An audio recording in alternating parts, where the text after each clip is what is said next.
There is a moment, imagine it clearly, where a young woman wakes in the dark and knows the world is ending. She does not know the hour. She does not know the date. She knows only what her dreams showed her. The 14 flames, the great volcanic chain running down the spine of the Valyrian peninsula, erupting all at once. Not one volcano, not a handful, all of them. The sky turning to fire, the sea boiling, an empire that had stood for centuries, that had bent the world to its will, that had tamed dragons and shaped stone with song, gone, simply gone, burned out of existence in a single night. Her name is Daenys Targaryen. Her father's name is Aenar, and the decision they make together, in the dark, in the quiet years before the catastrophe, will be the reason the name Targaryen echoes down through the next 4,000 years of history. The story of House Targaryen is not, at its core, a story of conquest. It is not a story of fire and blood, though there is fire, and there is blood, in quantities that defy easy accounting. It is a story about what happens to a family that survives the end of the world, and then has to figure out what to do next, what they build, what they destroy, the extraordinary heights they reach, and the catastrophic depths they fall to. The madness that threads through their bloodline like a crack in old stone, widening with every generation, and the question that their entire history keeps circling back to, without ever quite answering: were they chosen by something larger than themselves, or were they just the ones lucky enough to have listened to a dream? That is a question worth sitting with, because the answer, depending on which Targaryen you look at, could go either way. Welcome to the long night. Get comfortable. This one goes all the way to the beginning. Let us get into it. Before there was Westeros, before there was a King's Landing or a Red Keep, or an Iron Throne, there was the Valyrian Freehold.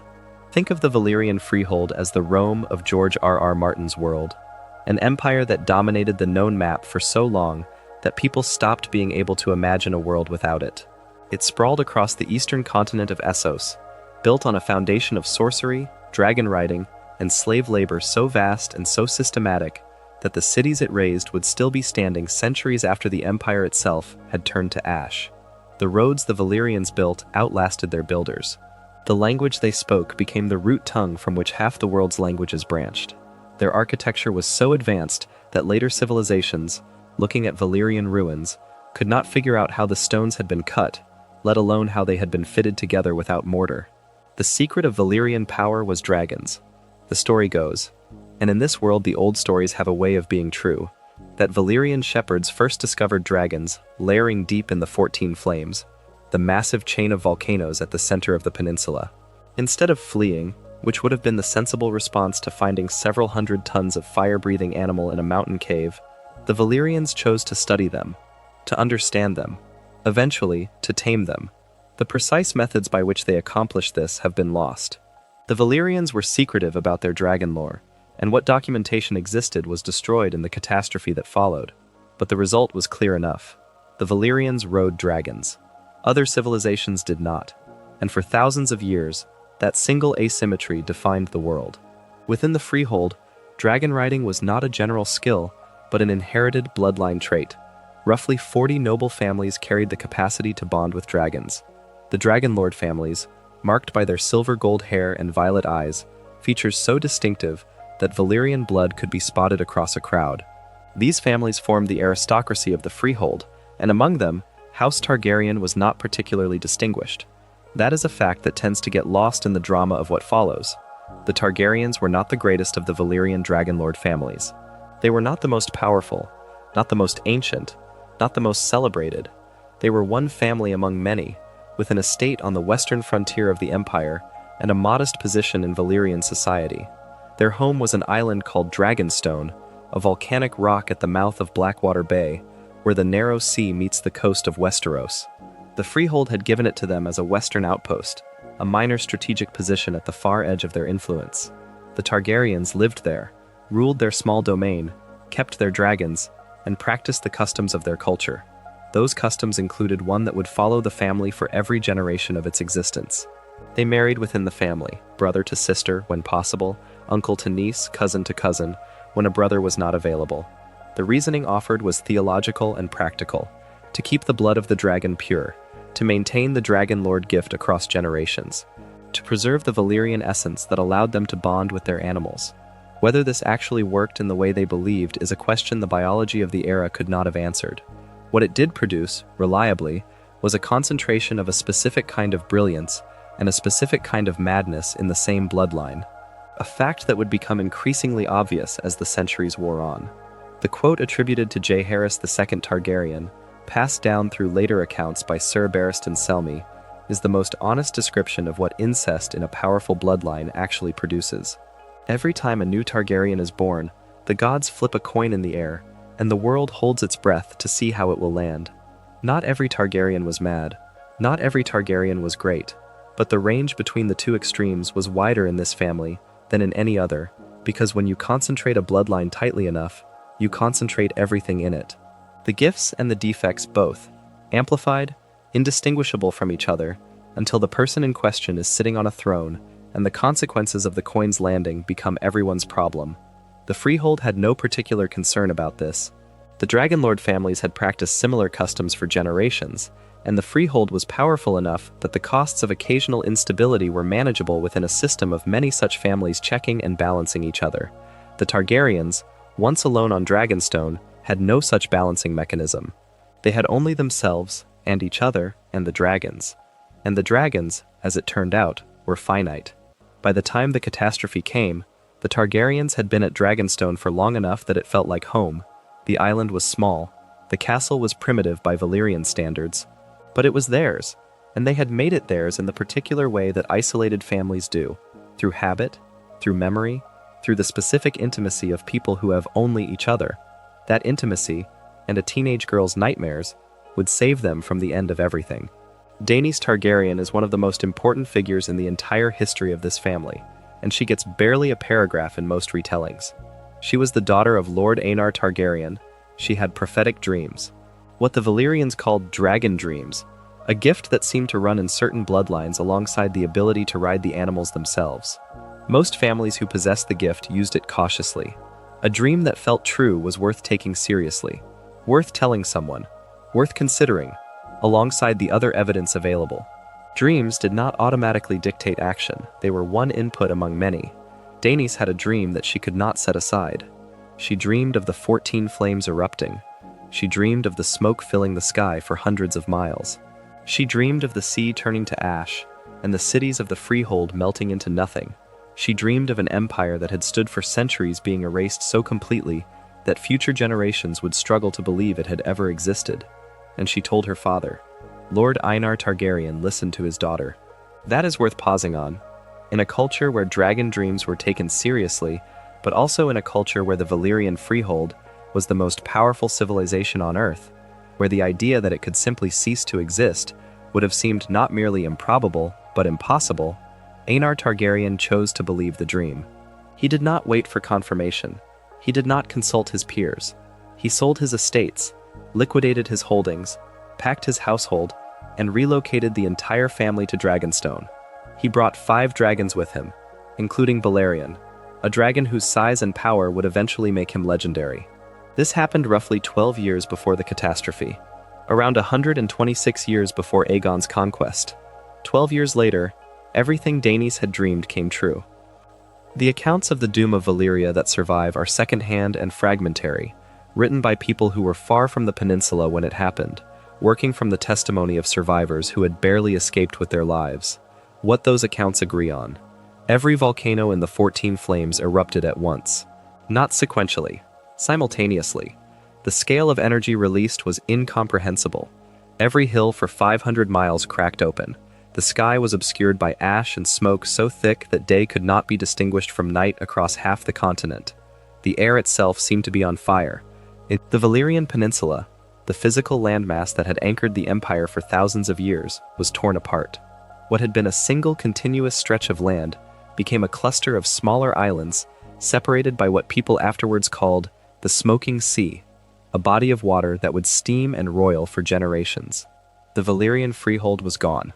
Completely. Not diminished, not weakened, gone. Every dragonlord family except one was extinguished. The slaves were freed, not by any noble hand, but by the simple fact that there was no one left to hold them. The greatest empire the world had ever known ceased to exist between one day and the next, and on their island at the edge of the narrow sea, The Targaryens looked east at a horizon gone red, and they were alone. Think about what that actually means. Every peer they had was dead. Every institution that had given their family its identity, the Freehold's councils, its courts, its traditions, its language as a living administrative tongue, was gone. The 40 families who had formed their social world had been erased. The customs, the laws, the hierarchies they had navigated their entire lives had ceased to exist. There was no one to appeal to, no authority above them, no framework for what came next. What there was: an island, 5 dragons, a family that had survived because a young woman dreamed true, and a father who listened. The true cause of the doom remains unknown even within the fiction, and this is one of the things George R.R. Martin does that earns serious respect. He does not explain it. The in-universe theories range from natural catastrophe to the failure of Valyrian sorcerers who had been eliminating each other in internal power struggles, weakening whatever magical maintenance kept the volcanoes stable. No theory is confirmed, no character knows. The doom is simply a fact, an event so total and so complete that it left no one behind who could explain it. The Targaryens spent about a century at Dragonstone after the doom. 100 years of watching the world reorganize itself without Valyrian dominance, 100 years of being the only dragonlords left alive, of being simultaneously the most powerful family in the world, and a family with no empire, no domain, no subjects, no purpose larger than their own continuation. The cities of Essos fractured into the free cities: Braavos, Pentos, Lys, Myr, Tyrosh, and the others. Each carved out its own identity from the wreckage of what Valyria had been. The continent of Essos rearranged itself without them. And across the narrow sea, Westeros, 7 petty kingdoms perpetually at war with each other, went about its business without knowing that the most significant force in its future history was watching from a volcanic island, waiting. What finally breaks the century of waiting is Aegon Targaryen. Before we continue, if you are enjoying this analysis, please consider subscribing. It helps the channel tremendously. There is something that the traditional telling of the Conquest tends to get wrong, or at least to oversimplify. The standard version goes like this: Aegon the Conqueror saw Westeros, wanted it, and took it. He had dragons and everyone else did not. He was ambitious, militarily brilliant, and fortunate. And over the course of 2 years he bent 6 of 7 kingdoms to his will and became the first king of a unified Westeros. All of that is true. But there is a layer underneath it that changes the entire meaning. Aegon had a dream, not the same kind of dream as Daenys. Or rather, not only that kind. Aegon had what the Targaryens called a prophetic vision, a dragon dream of a specific and terrible content. In the dream, he saw winter come again to Westeros. The long night the ancient histories described, the darkness and cold that had threatened to end all life thousands of years before his birth. And he saw the dead walking, an army of the dead, moving south, endless in number. And in the dream, he understood that the divided kingdoms of Westeros, each fighting only for its own survival, would be insufficient to meet that threat. Only a unified land, under a single strong king, with enough organization and population to stand together, could survive what was coming. Aegon called this prophecy the Song of Ice and Fire. He did not speak of it publicly. The conquest was presented, for political purposes, as the ambition of a strong man with strong dragons. But the dream was passed down, secretly, from Targaryen heir to Targaryen heir, a mission embedded in the founding of the dynasty itself. The Iron Throne was not built because Aegon wanted a throne. It was built because Aegon believed, with the same unshakable certainty his ancestor Daenys had believed in her own vision, that the world was going to need what he was building. You can hold that truth up against everything that follows, and it changes the character of the tragedy. The Targaryens were not simply a conquering family that stayed too long and ended badly. They were a family carrying a secret purpose that most of them eventually forgot, or twisted beyond recognition, or could not live up to. And the forgetting of that purpose is part of what destroyed them, but that is getting ahead of the story. In the year 2 before Aegon's conquest, by the calendar the Maesters would later use, Aegon Targaryen loaded his household, his warriors, and his 3 great dragons onto ships and crossed the narrow sea. He landed on the western bank of the Blackwater Rush, where it meets Blackwater Bay, and he built a small wooden fort on the hill that would later become the Red Keep.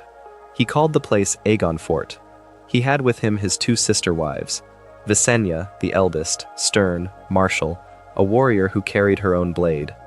And Rhaenys, the youngest, warmer, more charismatic, more comfortable with the political arts. Aegon had married both of them. He had a son by each. The Valyrian custom of sibling marriage had crossed the narrow sea with the family intact. He also had 3 dragons. Aegon's own mount was Balerion, called the Black Dread. Balerion was already ancient by the time of the Conquest, old enough to have been alive before the Doom, old enough to carry the memory of Valyria in some animal form that no human could read. His wingspan was large enough to shadow entire towns. His fire was black and red. His skull, preserved after his death, would be large enough that a person could ride a horse through his open jaws. Visenya rode Vhagar, Rhaenys rode Meraxes. Together, the 3 dragons represented a military capability without parallel in the world.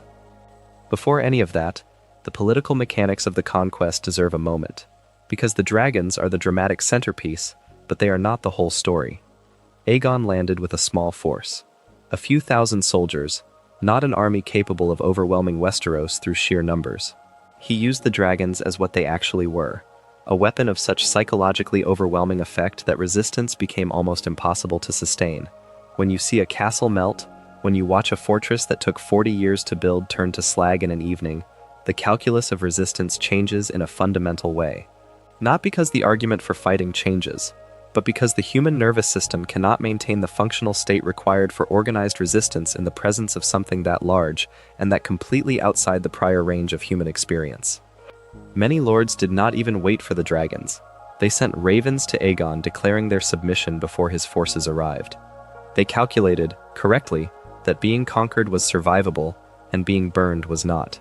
Those who submitted kept their lands, their titles, their local authority.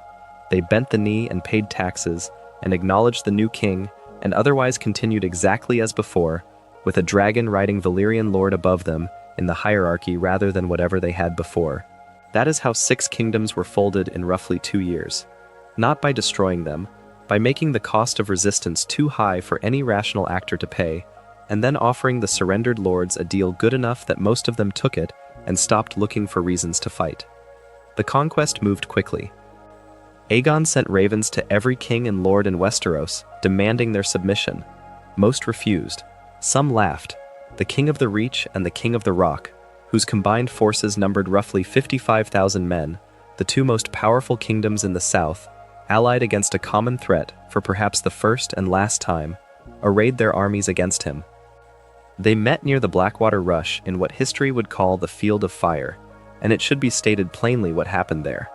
All 3 Targaryen dragons were deployed together for the only time in recorded history. Balerion, Vhagar, and Meraxes flew over the massed formations and dropped dragonfire on some 55,000 soldiers. Around 4,000 men burned alive. Roughly another 1,000 died in the chaos of the rout. The King of the Reach, King Mern IX of House Targaryen, one of the most ancient noble lines in Westeros, died in the battle. His entire family burned with him. House Targaryen, which had ruled the Reach for thousands of years, ceased to exist in a single afternoon. King Loren I of House Lannister of the Rock survived. He surrendered. He kept his lands and his title, became a lord under Targaryen rule, and lived out his days in Casterly Rock. That was Aegon's pattern. He was not primarily a destroyer. He was a builder who destroyed when he had to. The burning of Harrenhal tells a similar story, but with a different texture. King Harrenhal of the Isles and the Rivers had spent the better part of 40 years building what he called Harrenhal, a castle of such absurd and hubristic scale that it was widely understood to be a monument to his own vanity as much as a military fortification. It sat on the northern shore of a lake called the God's Eye, and it was enormous. Its towers were the tallest in Westeros. Its walls were thick enough to be called impregnable by every military expert alive. Harren refused to submit. Aegon flew Balerion over Harrenhal at dusk. The light was going, the castle's towers were silhouetted against the darkening sky, and then the Black Dread opened his jaws, and the dragonfire came down, and the towers of Harrenhal, the towers that had taken 40 years to build, the towers designed to outlast every enemy in the world, cracked and melted. Harren and his sons died inside the walls. They burned alive in the fortress they had believed would protect them from anything. House Hor, like House Targaryen, was extinguished. Aegon was crowned on the hill where he had built his fort, in a ceremony blessed by the Faith of the Seven. 6 kingdoms bent the knee. Dorne remained the exception. And Dorne would remain the exception for another century and a half. The Iron Throne deserves a moment of its own. It was forged from the swords of Aegon's defeated enemies, melted together by Balerion's dragonfire, and cooled into a single nightmarish construction of twisted blades and sharp edges. The blades were not smoothed, the edges were not dulled. Sitting on it was an act of controlled discomfort. And that was deliberate.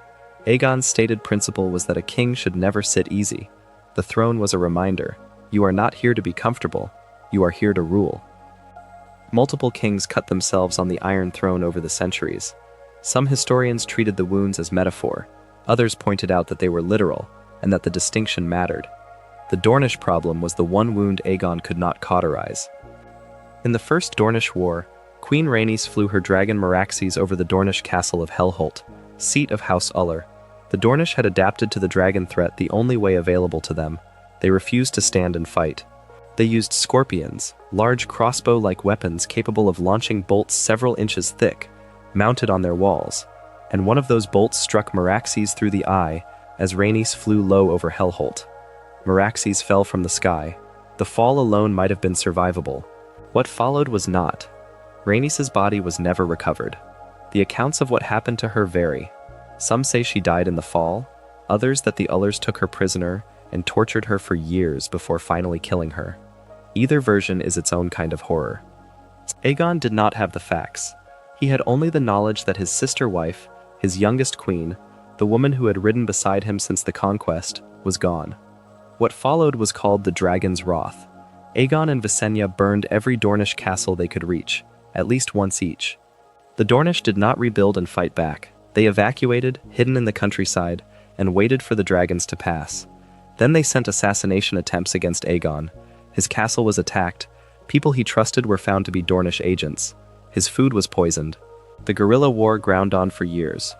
Dorne did not submit during Aegon's lifetime. Aegon the Conqueror died in the year 37 after his conquest. At Dragonstone, after nearly 4 decades of ruling a kingdom he had built from nothing. He was in his 60s. He had unified 6 of 7 kingdoms. He had founded a dynasty and named his heir. He had passed the secret prophecy, the Song of Ice and Fire, to his son, along with the instruction that each future king must pass it on. He left behind a kingdom still bleeding from the effort of being made.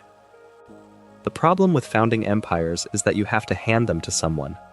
Aegon had 2 sons. Aenys, born of Rhaenys, was his heir. Gentle, artistic, uncomfortable with conflict, more interested in music and dragon lore than the grinding politics of holding a kingdom together. He had the Targaryen look, the silver hair, the violet eyes, and he had the capacity to bond with dragons. He was, by most accounts, a decent man. He was not the right man for the specific crisis that was about to emerge. The Faith Militant had been stirring for years. The Faith of the Seven, the dominant religion of Westeros, had long possessed 2 military orders: the Warriors' Sons, armored knights dedicated to the faith, and the Poor Fellows, a less organized but numerically larger force of common fighters. The Targaryens had brought their Valyrian customs, including incestuous marriage, into a kingdom where those customs violated the most basic moral codes of the predominant religion. The faith had tolerated this under Aegon, because Aegon had 3 dragons and an obvious willingness to use them. With Aegon dead, the calculus changed. Aenys made it worse. Not through any malice, but through the specific failure of a gentle man who believed that people would respond to reasonableness when the situation had moved beyond the point where reasonableness was possible. He allowed his son Aegon and his daughter Rhaena to marry each other. Sibling marriage, Valyrian tradition, and the faith erupted. The Warriors' Sons and the Poor Fellows took up arms. Riots broke out in King's Landing. Aenys retreated to Dragonstone. He was, by multiple accounts, so ill and so weakened by the pressures of the crisis that his body simply gave out. He died there in the year 42 after the Conquest, having reigned for only 5 years. His heir was supposed to be his eldest son, Aegon. But Aenys had a half-brother, Maegor Targaryen, son of Aegon the Conqueror, and Visenya, the elder sister wife, had spent time in exile after a political dispute over his first marriage. Visenya was still alive, and Visenya believed her son should be king. What followed depends on which account you read, but the outcome is clear. Maegor became king. Aegon's eldest son, the rightful heir, was killed in battle against him. Maegor rode Balerion. Maegor crushed the Faith Militant. The word crushed is doing quiet work there. Let it do its work more loudly. Maegor flew Balerion over the Sept of Remembrance, the great sept where the warriors' sons had gathered in King's Landing, and he burned it to the ground in a single afternoon. In the battles that followed, his forces broke Faith Militant armies at the Great Fork of the Blackwater and at Stonebridge. Prisoners were not taken in the traditional sense. Those who surrendered and renounced the Faith Militant were allowed to join his own forces. Those who did not were killed. He also took 6 wives, a genuinely remarkable number even by Targaryen standards, in an attempt to produce an heir, since his early marriages had produced only stillborn children and monsters. The pattern of disaster around Maegor's attempts to have children was noticed by those around him. The word cursed was used. Maegor's response to the word cursed was not reassurance but threats. He built the Great Red Castle above King's Landing, Maegor's holdfast at its center, the fortress that would house every subsequent ruler of the 7 kingdoms. Legend says that when the work was finished, he had many of the builders and craftsmen killed so that no one outside the royal family would know the castle's hidden ways. Whether every stonemason was truly put to the sword, or whether the singers have exaggerated, the essential idea holds. Maegor did not want witnesses. In the year 48, after the Conquest, Maegor was found dead on the Iron Throne. He was alone. There was no wound from a weapon. His wrists were slashed and his robes were soaked in his own blood. No witness, no confession, no explanation. The theories are numerous, and none can be proven. The singers claimed the Iron Throne itself had killed him, that the throne made of his father's enemies' swords had finally taken vengeance. Others suggested his own Kingsguard, men sworn to protect him who had watched him commit acts that violated every oath of the order they served. Others pointed to the families of the builders, who had reason for revenge. Others suggested suicide, that Maegor, trapped in a reign that had produced nothing but blood and no heir to carry it forward, had simply stopped. No one has ever determined the truth. What is certain is that when Maegor was found, the throne went to his nephew, Jaehaerys, son of Daenys, who was 14 years old and who would go on to become the greatest king the Targaryens ever produced. Before we move on, if you are enjoying this analysis, please consider subscribing. It helps the channel tremendously. Jaehaerys the first Targaryen reigned for 55 years.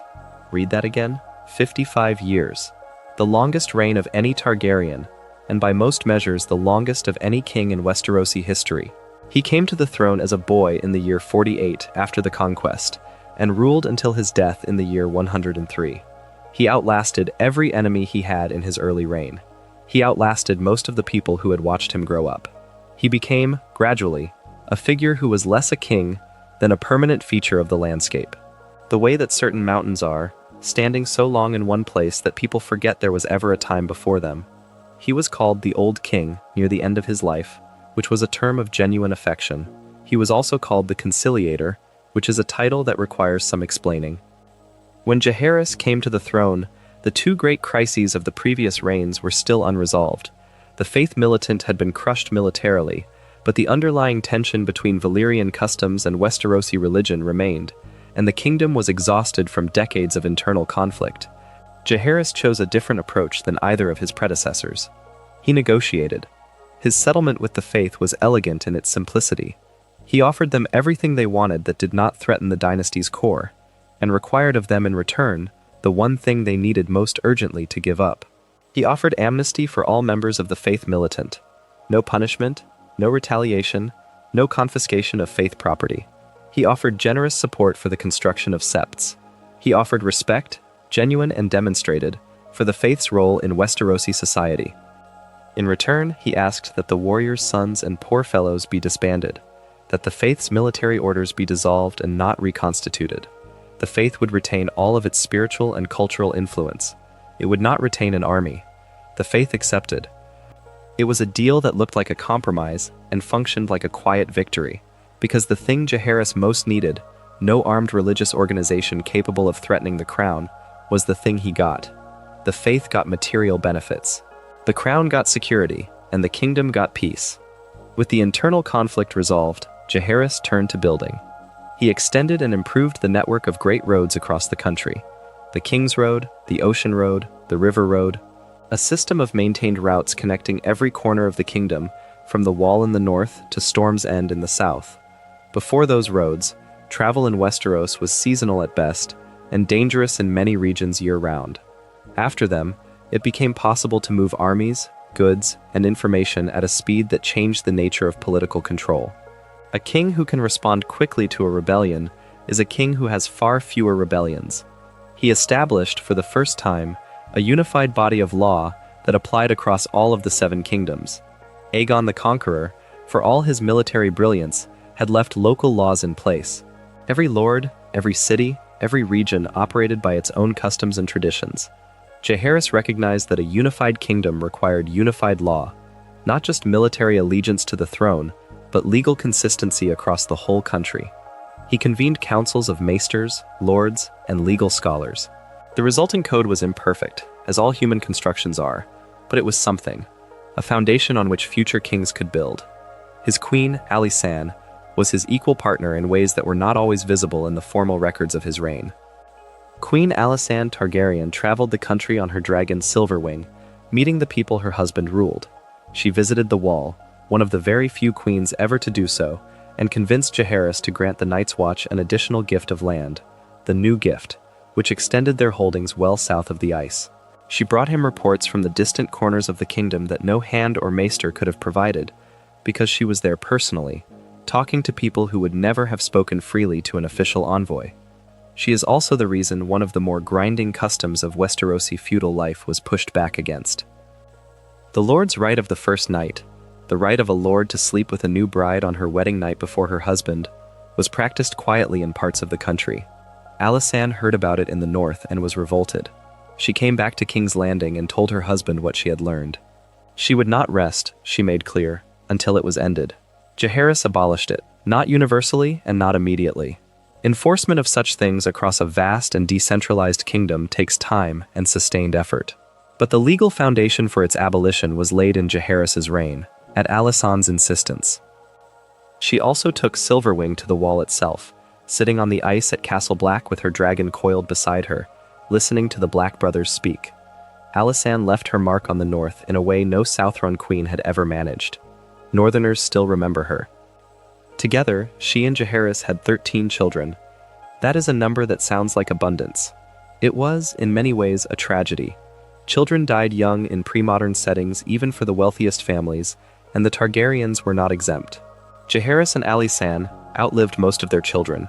The sons and daughters who survived to adulthood predeceased their parents, one by one, through disease and accident, and the particular cruelty of a life expectancy that no amount of wealth or power could fully counteract. There is one more thing about Jaehaerys' reign that deserves its own moment, because it is the kind of symbolic fact that the dynasty did not recognize as symbolic until long afterward. Balerion the Black Dread died in the year 94 after the Conquest. He was the last dragon alive that had been born before the Doom of Valyria, a creature of the Old World, older than the Conquest, older than the Targaryen dynasty's time in Westeros. His skull, when it was preserved and eventually displayed in the throne room of the Red Keep, was so large that a grown man could walk upright through his open jaws. Robert Baratheon, after Robert's rebellion, had the dragon skulls removed from the throne room and placed in storage in the cellars. He did not want to look at them.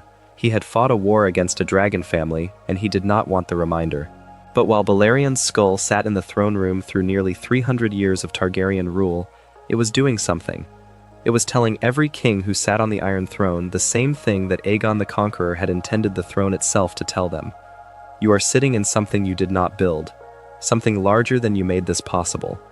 The question is whether you are living up to it, or whether you are just sitting in its shadow, consuming what was left.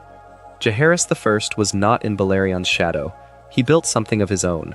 But Balerion's death, if anyone had been reading signals, was the first signal that the physical things the dynasty was built on were finite, that they could end, that the world the Targaryens lived in was not permanent, that even the creatures that had defined them could die. Nobody read the signal. The reign was too prosperous and the king too capable and the future too distant. They would read it, eventually, but not yet. By the time Jaehaerys needed to name his successor, the line of descent had become genuinely complicated. His most likely heir, Prince Baelon, died suddenly in the year 101, of what the maesters described as a burst belly, likely a burst appendix. This left two main claimants. Prince Viserys was Baelon's eldest son, a grandson of the king through the male line. But there was also Laenor Velaryon, the son of Princess Rhaenys, a granddaughter of the king who had herself been passed over for the throne, when she should, by some arguments, have been queen. Laenor was Rhaenys' son, which made him a great-grandson of Jaehaerys through the female line. The question was not just who should be king, but how do we decide? Jaehaerys called the Great Council at Harrenhal. Hundreds of lords came from across the country. It was the largest gathering of Westerosi nobility in living memory, held in the great ruin that Aegon the Conqueror had created on the shores of the God's Eye. They debated, they argued, and in the end, they chose. The result was overwhelmingly in favor of Viserys, the male-line grandson, over Laenor, the female-line descendant.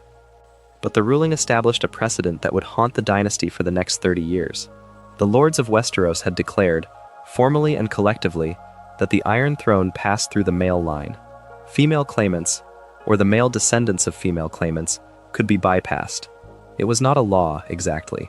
It was a consensus, a decision made in a specific circumstance, with the specific weight that only a gathering of that many lords could give it.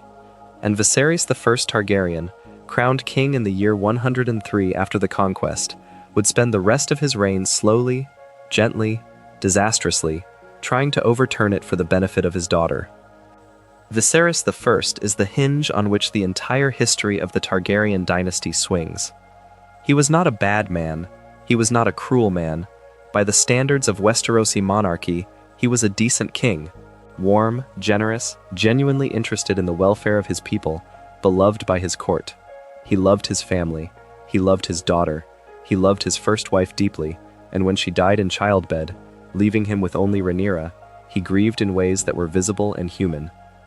He was also a man who consistently chose comfort over confrontation, who preferred to believe that problems would resolve themselves rather than making the hard decisions that might have forestalled catastrophe. And the problem that required the hardest decision of all was the problem of his heir. Rhaenyra Targaryen, his eldest child and only child from his first marriage, was by many accounts extraordinary. She was smart, politically sharp, a capable dragon rider, comfortable in rooms of power in ways that spoke to both natural talent and excellent upbringing. Viserys adored her. And when it became clear that his first wife would leave him no sons before she died, he named Rhaenyra his heir. He summoned every lord in the kingdom to King's Landing and had them swear fealty to her. He called her the country's delight, the Princess of Dragonstone. He meant it. He was not performing. But the Great Council of 101 AC had just established, not 10 years before, that the Iron Throne passed through the male line.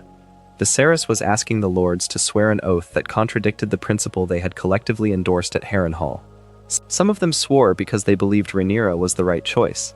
Others swore because refusing the king's direct request was not something you did without very good reason. But the oath sat uneasily in many chests, and everyone in the court knew it. Then Viserys married again. His second queen was Alicent Hightower, daughter of his Hand of the King, Otto Hightower.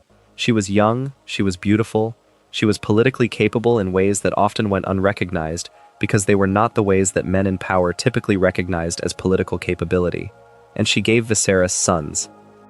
Aegon, Aemond, Daeron, 3 healthy Targaryen boys, born in the male line. The court divided. On one side, those who supported Rhaenyra's claim, who had sworn their oaths and intended to honor them, who believed that Viserys's declared will superseded the Great Council's precedent. They wore the black of Rhaenyra's household colors. They were called the Blacks. On the other side, those who believed, as the Great Council had decided, that the throne should pass through the male line, and that Alicent's son Aegon, as Viserys's eldest surviving male child, was the true heir. They wore green, the color of Alicent's gown, at a feast that became, in retrospect, the moment everyone in the room understood which side everyone else was on. They were called the Greens. Viserys refused to choose. He maintained that Rhaenyra was his heir. He refused to publicly rebuke Alicent or the Greens. He refused to exile Otto Hightower until forced to. He kept hoping that the tension would dissipate, that everyone would accept the situation as he had declared it, that his good intentions would smooth over the structural impossibility running underneath his reign. The tension did not dissipate. Viserys I died in the year 129. He had been in poor health near the end, losing pieces of himself to a wound that would not heal, his body failing him incrementally over his final years. He died in his bed, in the Red Keep, without having resolved the question that had defined his reign. The night he died, Alicent Hightower and her father Otto moved immediately to ensure that her son Aegon II was crowned king before Rhaenyra's supporters could organize a response. The news of Viserys' death was suppressed for hours. Aegon II was located, reluctant and hungover according to some accounts, and crowned in a ceremony that excluded everyone who supported his half-sister's claim. Rhaenyra was on Dragonstone when she learned what had happened. She was crowned queen by her own supporters the same week.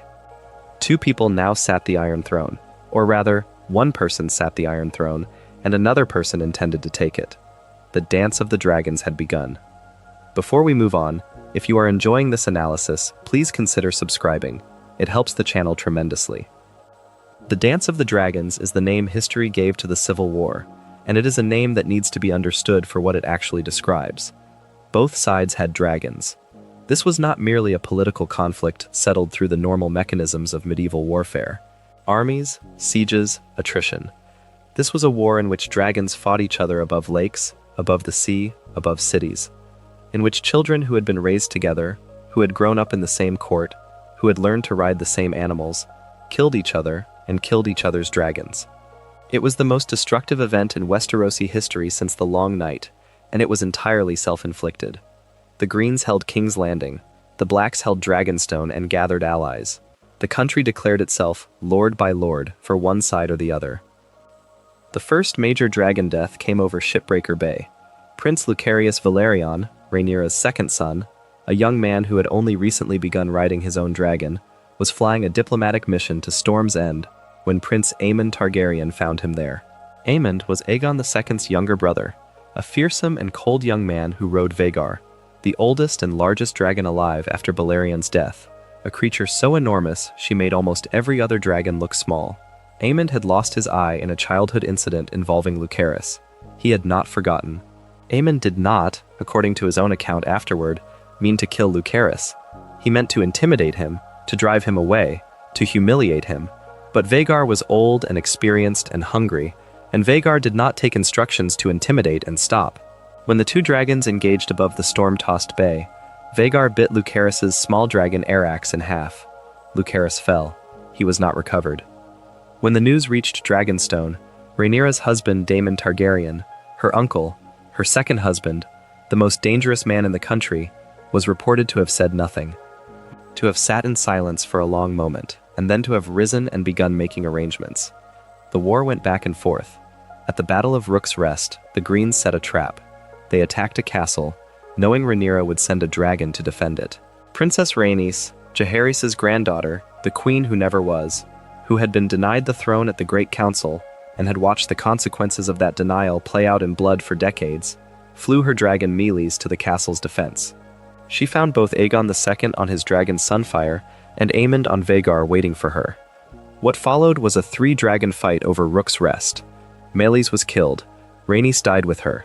Aegon II was severely burned. His dragon Sunfire crippled, his own body broken, his recovery long and incomplete. Aemond emerged from the battle in a position of dominance, the most powerful single military force on the Targaryen side, with Rhaegar intact and no one left who could challenge him directly. Daemon Targaryen could challenge him directly. Daemon had spent decades in the shadow of the Targaryen court, tolerated, feared, used and sidelined by turns, never quite trusted and never quite dismissible. He was older now, but no less dangerous. He rode Caraxes, called the Bloodworm, a serpentine dragon of crimson and bone, not as physically large as Rhaegar but experienced and ferocious in the way that animals who have survived many battles become ferocious. The battle above the God's Eye Lake is one of the most analyzed moments in Westerosi history, and the analysis keeps producing the same result. Daemon knew he was going to die. He flew Caraxes into Rhaegar. The two dragons locked together and fell, tangled, into the lake. But as they fell, and this is the detail that lodges in the mind, Daemon leapt from Caraxes' saddle onto Rhaegar's neck in midair. He drove his Valyrian steel sword Dark Sister through Aemon's eye socket. Aemon died. Rhaegar died of her wounds when she hit the water. Caraxes crawled ashore and died on the bank. Daemon's body was never found. The lake is deep. He killed Aemond. He killed Rhaegar, the last great dragon of the early Targaryen line. He traded everything he was for that outcome, whether this was heroism or despair or something that cannot be cleanly categorized. The historical record is not equipped to say. My own reading is that it was closer to grief than to strategy. Daemon fought like a man who had already stopped bargaining with the world. Rhaenyra's cause, which had seemed to be turning, eventually brought her to King's Landing. She occupied the Iron Throne. She sat in the seat her father had promised her, the seat she had been sworn to by every lord in the country, the seat that had been taken from her by the Greens the night her father died. She sat it briefly. Her support fractured. Her allies abandoned her. The city itself rose against her in a riot, and she was forced to flee to Dragonstone. And then Dragonstone fell. She was captured. Aegon II, crippled and burned, fed his half-sister to his dragon Sunfire. Sunfire burned her. Sunfire ate her in pieces. That is a sentence that needs to be said slowly. The woman who had been named heir to the Iron Throne by her father, who had been sworn to by every lord in the country, who had sat the Iron Throne itself, was eaten alive by a dragon in front of her enemies. Her youngest son watched it happen. That youngest son was 10 years old. His name was Aegon. He would become Aegon III. Aegon II did not enjoy his victory long. He died shortly after. Poisoned, it was widely suspected, by his own council, who had recognized that the war had destroyed both sides and that the only path forward was to put Rhaenyra's son on the throne and call the whole thing a settlement rather than a defeat. Aegon III was crowned king as part of that settlement. The child who had watched his mother be eaten by a dragon became the ruler of a kingdom that had consumed itself. He was 10. He was not going to rule at 10, and everyone in the room knew it. So the great lords formed a council of regents around him, 7 men chosen by the great houses to hold the country together while the boy grew. And before that council was even in place, one lord walked into King's Landing at the head of an army and gave the war its true ending. Cregan Stark, Lord of Winterfell, had ridden south with a northern host to fight for Rhaenyra. He arrived too late for the battles. He arrived, in fact, just after Aegon II was poisoned, and everyone in the capital was scrambling to pretend the war had been a misunderstanding rather than a slaughter. Cregan Stark did not agree. He was appointed Hand of the King for a single day, and in that day he tried, judged, and sentenced the men he considered responsible for poisoning Aegon II and for the crimes committed by both sides. Some were executed, some were sent to the wall. The event became known as the Hour of the Wolf. It is one of the odder footnotes in Westerosi history. A northern lord serving as hand for one day and using it to hold trials no one else had the stomach for.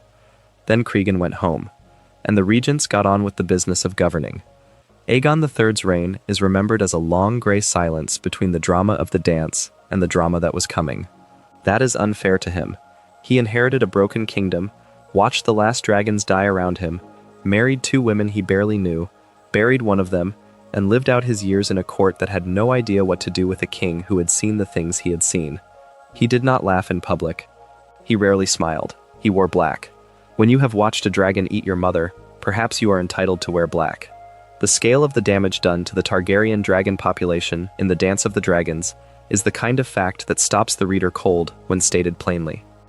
At the start of the dance, there were roughly 24 dragons known to Westeros, if you counted the young hatchlings on Dragonstone and the wild dragons on the island's hills.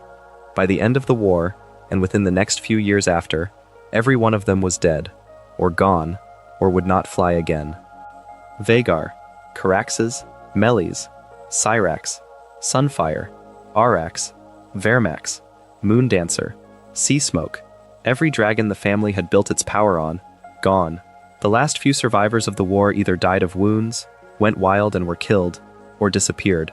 A wild dragon known as the Cannibal, who had never accepted a rider, simply vanished into the hills. A dragon called Sheepstealer flew away with the dragonseed girl named Nettles who had tamed it. Neither was seen again. The dragons were gone. House Targaryen had defined itself through its relationship with dragons for its entire history. The dragons were why they had survived the Doom. The dragons were how they had conquered Westeros. The dragons were what separated them from every other family in the world, and they had burned through them all in 2 years of civil war. Aegon III watched the last dragons die during his reign. He was, by multiple accounts, terrified of them. He had watched Sunfire eat his mother alive, and some fears you do not recover from. He earned the epithet the Dragonbane, which is usually presented as a damning nickname, a sign of weakness or negligence. There is another reading. He had watched dragons tear the world apart. Perhaps his terror was not a failure. Perhaps it was the only sane response to what he had seen. Consider the position of the Targaryen dynasty after the dance. They had come to Westeros with dragons. The dragons were not a weapon among other weapons. They were the foundation of everything. They were why lords submitted. They were why Harren burned in his castle. They were why the Field of Fire ended in less than a day. They were why the Iron Throne was forged from the swords of defeated enemies melted by dragonfire. Remove the dragons and you have a family with unusual hair and a Valyrian pedigree sitting on a throne made of swords.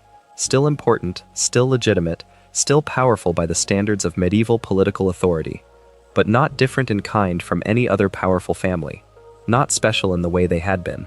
The dance was, in this sense, the family destroying the thing that made the family what it was. They had a whole population of dragons.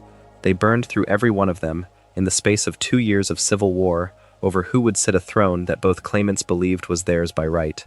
And then the throne was there, and the right was claimed, and the dragons were gone, and nobody could get them back. The Targaryens never hatched another dragon until Daenerys Targaryen stood in the ashes of a funeral pyre in Essos, and 3 eggs cracked open in the heat. That was roughly 150 years later, a century and a half of a family ruling a kingdom they had built specifically because of their relationship with animals that no longer existed. The kingdom held, the family held, but the thing that had made them different, gone. After the dance, the dynasty enters a long twilight, a period where the Targaryens continue to rule but are, unmistakably, diminished. The quality of kings varies enormously. The crises multiply. The dragons that define the family are gone, and without them, the Targaryens are just a family with unusual hair and a powerful lineage, ruling a kingdom that had seen what they were capable of doing to themselves. Aegon III died in the year 157. His son Daeron I, 14 years old, young enough that his coronation required a regency, looked at Westeros and saw unfinished business. Dorne had never submitted to Targaryen rule, not under Aegon the Conqueror, not under anyone since. For nearly 160 years, Dorne had remained outside the 7 kingdoms that everyone still called the 7 kingdoms, a perpetual exception to the unity that Aegon had spent his life trying to build. Daeron I decided he would be the one to finish it. He was 14. He conquered Dorne militarily at 14. He was brilliant enough as a commander, and had enough force at his disposal that the campaign succeeded on the surface. Dornish castles fell, Dornish lords submitted, Dornish Prince Meryn Martell was brought to heel. Daeron wrote a book about the campaign. He called it Conquests of Dorne. He was also, in the end, wrong about what the conquest meant. The Dornish had learned, over a century of resisting Aegon himself, that they could not beat the Targaryens in open battle. They had learned to fight differently. Daeron's military victory was complete. His political control of Dorne was an illusion. The Dornish launched an insurgency that bled his forces white over the next 4 years. In the year 161, at the age of 18, Daeron I was killed in Dorne. Tens of thousands of Westerosi soldiers died in his Dornish wars alongside him. He was succeeded by his uncle Baelor, who was almost his exact opposite in every measurable way. Baelor I, called the Blessed, was simultaneously High Septon in all but name and king, a combination unusual to the point of eccentricity. He was genuinely, deeply, completely religious, in a way that made the Faith Militant look like dabblers. He walked barefoot through the Dornish desert to negotiate the release of a Dornish hostage. It was said afterwards that he was bitten by vipers along the way and prayed the venom out of his own blood through sheer faith. Whether the biology of that is possible is less interesting than the fact that people believed it, and Baelor absolutely believed it. He arranged the peace with Dorne that Daeron had tried to achieve by conquest.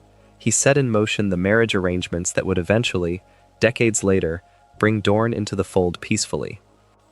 He also imprisoned his own sisters. Baelor had taken a vow of celibacy. He found even the presence of his sisters, whom he had at one point been married to under Valyrian custom, to be a temptation against his vows, because they were women, and therefore tempters in the theology of his particular obsession. He constructed a section of the Red Keep that came to be known as the Maiden Vault, and locked his sisters inside it. He called it protection. He kept them there for years. He laid the foundation stone for the great sept of Baelor in King's Landing. The massive religious landmark that 7 generations of Westerosi would revere as the most holy site in the country, until Cersei Lannister blew it up with wildfire in the 6th season of Game of Thrones. The Great Sept that bore Baelor's name existed for nearly 300 years. Baelor died in the year 171. He had been fasting for religious reasons. He starved to death. His uncle Viserys II ruled for about a year, then died. Suddenly enough that people whispered about it, but quietly enough that nothing was ever proven. And then came Aegon IV. If you wanted to construct a worst-case version of the Targaryen king, someone who embodied every failure that the line was capable of, while also possessing just enough political cunning to make his damage last, Aegon IV would be your model. He was dissolute in a way that went beyond the ordinary vices of powerful men.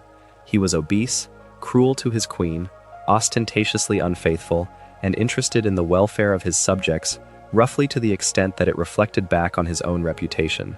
His queen was his sister Daenerys, who was by all accounts gentle and devout, and utterly unsuited to the role of enduring a husband like Aegon IV. He publicly humiliated her. He elevated his mistresses. He fathered a long trail of highborn bastards and flaunted their existence. None of that, on its own, would have been catastrophic. Kings had been dissolute before.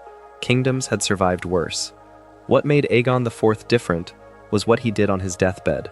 He legitimized his bastards, all of the recognized ones, in a single sweep, hours before his death. Understand what that meant. A legitimized bastard held the same legal standing as a true-born child of the body. By legitimizing his bastards, Aegon IV created a whole set of new potential claimants to the Iron Throne, in a single act. He also, in a gesture so charged with symbolic meaning that it could only have been deliberate, gave the Valyrian steel sword Blackfire, the ancestral sword of House Targaryen, the sword that had been carried by Aegon the Conqueror himself, not to his true-born heir Daeron, but to his bastard son Daemon Waters. Daemon Waters had his name changed to Daemon Blackfire. The sword was not just a sword. It was a statement, a declaration, from the deathbed, that the bastard was more deserving than the legitimate heir. That Daeron's claim was, in the dying king's estimation, weaker than Daemon's. It was the single most destructive act Aegon IV committed, in a reign full of destructive acts, and its consequences would echo for the next 60 years. Before we move on, if you are enjoying this analysis, please consider subscribing. It helps the channel tremendously. The Blackfire Rebellions are one of the most important and least discussed chapters in Targaryen history. They begin with Daeron II, called the Good, inheriting his father's mess and doing his genuine best with it. Daeron II was everything Aegon IV was not. Learned, measured, politically skilled, personally decent. He brought Dorne into the country peacefully, completing the work that Aegon the Conqueror had started, that Daeron I had tried to finish by conquest, that Baelor had advanced through marriage negotiations. Through a pair of dynastic marriages, one of them Daeron's own to a Dornish princess named Maria Martell, and eventually a marriage in the other direction between his sister Daenerys and the ruling Prince of Dorne, the union was made permanent. For the first time in history, the 7 kingdoms were actually 7 kingdoms. Daeron II built a pleasure palace in the Dornish marches to celebrate. He called it Summerhall. Remember that name. But the deathbed legitimization hung over the country, and Daemon Blackfire had the ancestral sword and a face that looked more classically Valyrian than Daeron II's, and there were lords who had scores to settle with Daeron's faction, who were willing to support a rival claim if a rival claim was made available to them. Around the year 196, after the conquest, Daemon Blackfire raised his banner in rebellion, the first Blackfire Rebellion. He lost. He was killed at the Battle of the Redgrass Field, brought down by a shower of arrows loosed by the man called Bloodraven. Brynden Rivers, a Targaryen bastard of Aegon IV's own line, who served Daeron II and was half spooky by the accounts of everyone who knew him. The Blackfire male line continued in Daemon's sons and grandsons, who fled to Essos and spent the next 6 decades staging rebellions at irregular intervals. The second Blackfire Rebellion, the third, the fourth, each one put down, each one leaving a residue of resentment, and a remaining Blackfire pretender to create the next. The fifth and final Blackfire challenge came in the middle of the 3rd century, after the conquest, in a conflict remembered as the War of the Ninepenny Kings. a coalition of sellsword companies and petty kings on the Stepstones, including the last male Blackfyre pretender, who called himself Malus the Monstrous. In that war, the last Blackfyre male claimant was killed by a young knight named Barristan Selmy, who would go on to become one of the most celebrated swordsmen in the history of Westeros. He would serve on the Kingsguard of every king from Jaehaerys II onward, and would spend his last years in Essos at the side of Daenerys Targaryen. The Blackfyre line, in the male branch, was finished. 60 years of rebellions, all traceable back to a single deathbed decision by a dissolute king who chose to arm a bastard with the family's most sacred symbol. Between the earlier Blackfyre risings and the War of the Ninepenny Kings, the Targaryens produced two kings who deserve mention precisely because they represent the quieter side of the dynasty. Aerys I, not the Mad King, his grandfather. He was a bookish recluse who spent his reign largely in the library and delegated the actual business of ruling to Bloodraven, the half-Targaryen spymaster who had served earlier kings. The arrangement worked well enough on the surface, but it was an unusual one, and it did not endear the crown to the great lords. Bloodraven is worth a moment. Brynden Rivers was a legitimized bastard, one of the great bastards of Aegon IV. He had white skin, a red birthmark across half his face like a wine stain, and one red eye. He was a sorcerer, or at least believed to be one, and he used a spy network so effective that people said he had 1,000 eyes and one. The kingdom whispered that Bloodraven saw everything. He probably did not, but the whisper alone did most of his work for him. He served as hand under two kings, and used the office to hunt down the remaining Blackfyre pretenders with a ruthlessness the great lords considered unseemly, even by the standards of Westerosi politics. When Aegon V came to the throne, one of his first acts was to send Bloodraven to the wall. Bloodraven took the black. He was, at that point, more than 70 years old. He would not die at the wall, or at least not in any ordinary sense. He would end up much further north than that. Maegor I, who followed, was more conventionally kingly. A soldier, serious, dutiful. He died in battle against a lord who had gone mad, killed by a stone dropped from a tower. He left behind several sons, and in the manner of things in this family, the succession was not as simple as it should have been. The throne eventually went to his fourth son. His fourth son had not expected to be king. He had spent his young adulthood traveling Westeros incognito as the squire of a hedge knight, a wandering, masterless knight of no lands or titles, named Sir Duncan the Tall. Together they had adventures, got into trouble, argued their way out of execution, righted a few wrongs, and seen the kingdom from the ground rather than the throne. His name was Aegon. People called him Egg. Aegon the Fifth Targaryen is one of the most significant figures in the entire arc of the dynasty, and he is also one of the most quietly heartbreaking. He became king in the year 233 after the Conquest, and his 2.5 decades on the throne were marked by something no other Targaryen king had brought to the role. He actually knew what it was like to be common. Not in the way that rich people sometimes claim to understand poverty through brief exposure to it, but in the way that comes from years of living it. Sleeping rough, eating badly, depending on the generosity of strangers, watching how lords treated the people under their control from the perspective of the people under their control. He tried to do something about it. Aegon V spent his reign attempting to reform the relationship between the nobility and the small folk, introducing measures that would protect tenants from arbitrary eviction, limit the most extreme forms of a lord's authority, and create legal recourse for people who had previously had no recourse at all. He genuinely believed these reforms were possible. He genuinely believed the nobility would accept them if presented correctly. The nobility did not accept them. Lords resisted, threatened to rebel. Some actually rebelled. Aegon V spent enormous political capital fighting for reforms that kept being rolled back, or watered down, or simply ignored in practice, even when they were accepted in principle. He had the right instincts and insufficient leverage to enforce them. The leverage he had lost, specifically, was dragons. The Targaryens had been without dragons for nearly 1.5 centuries by the time Aegon V came to the throne. They were still the Targaryens, the family that had ridden the great beasts, that carried Valyrian blood, that had built the kingdom, but they were Targaryens without the single thing that had made them different from every other family. Without dragons, their claim to rule rested on tradition, legitimacy, and the willingness of everyone else to continue accepting those things. Tradition and legitimacy are powerful. They are not as powerful as a 50-foot fire-breathing animal. The reforms are worth naming, at least in passing. He restricted the right of lords to imprison small folk without cause. He tried to give tenants some legal ground to stand on when a lord decided to throw them off their land. He tried to close some of the loopholes that let powerful houses treat their tenants as furniture. Every one of those measures was, by the standards of Westerosi feudalism, radical. And every one of those measures met a wall of quiet, well-spoken, extremely determined resistance from the same great houses whose loyalty he needed in order to enforce anything at all. Aegon V wanted to hatch dragons. He had dragon eggs, ancient, possibly petrified, recovered from various corners of the world at considerable expense. He believed that if the right ritual could be found and performed, the eggs could be hatched. He gathered pyromancers. He studied old texts. He became, over the years, more and more consumed by the project, not out of vanity or lust for power, but out of the genuine belief that dragons were what the Targaryens needed to be what the family was supposed to be, to enforce the reforms, to fulfill the prophecy that Aegon the Conqueror had passed down through the generations. The Song of Ice and Fire. He remembered it.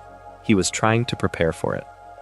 In the year 259, after the Conquest, Aegon V summoned his family to Summerhall, the pleasure palace his ancestor Daeron II had built to celebrate the union with Dorne.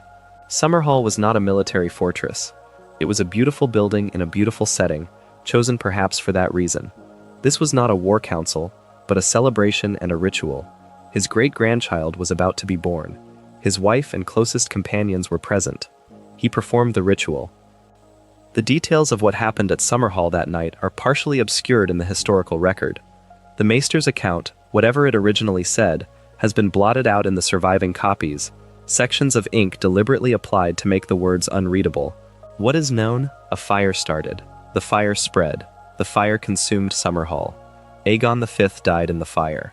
His eldest son, Prince Duncan, who had given up his claim to the throne years earlier for love of a common girl in a scandal that had shaken the court, died with him.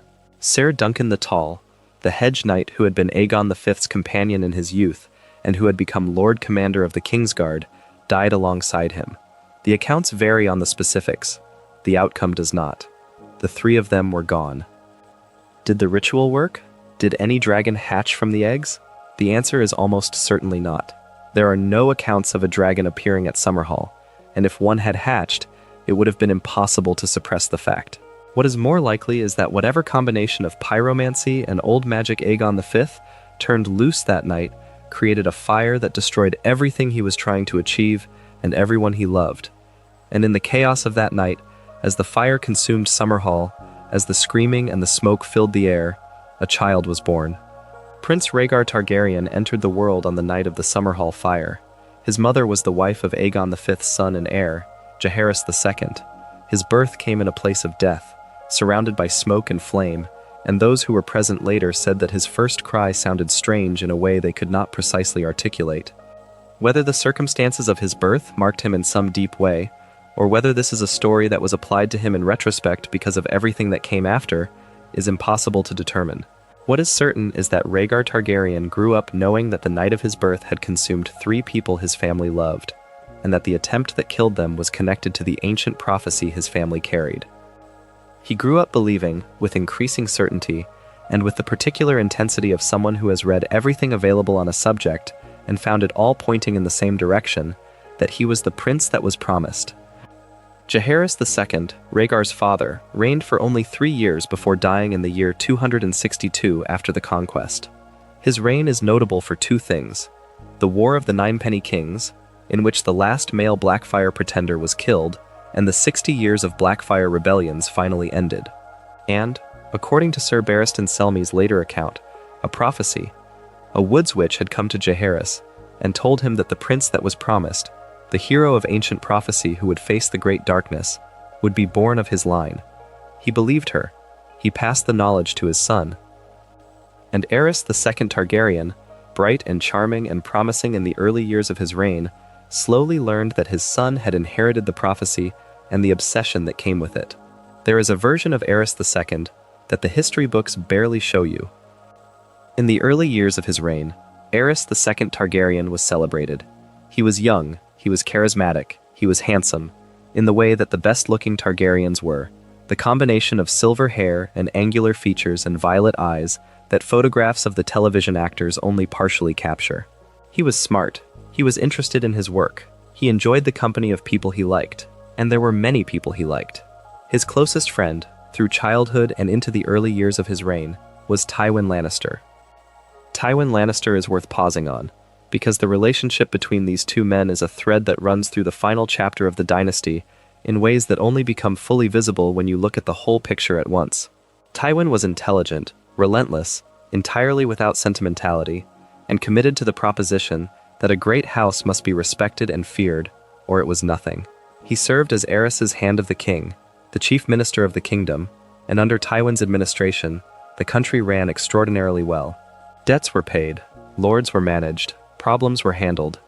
Tywin was, in many practical ways, better at being king than the king was, and Aerys eventually noticed this. The friendship soured. Aerys began to resent the hand whose competence made the king's own inadequacies more visible. He passed over Tywin's son Jaime for appointments, and later took Jaime into the Kingsguard, largely to spite Tywin, because that appointment removed Jaime from the Lannister line of inheritance. He publicly humiliated Tywin at court. He elevated Tywin's enemies. The two men who had been friends became adversaries in a court, where only one of them was legally subordinate to the other, and only one of them was actually more capable. That was not the crack in Aerys's mind, but it was one of the early signs that something was going wrong under the surface. The event that broke Aerys II is documented, and its name is the Defiance of Duskendale. In the year 277, after the Conquest, Aerys traveled to the town of Duskendale to resolve a dispute with its lord, Daenys Targaryen, over a city charter. The details of what happened next remain somewhat unclear. The sources written after the fact are not entirely reliable, because the people with the most complete knowledge of the events were either dead or had reasons to shape the story. What is confirmed? Aerys was taken prisoner inside Duskendale and held there for about half a year. 6 months. The King of the Seven Kingdoms, held captive by a minor lord in a town on the eastern coast, unable to escape, with the siege forces outside the walls unable to act without risking his life.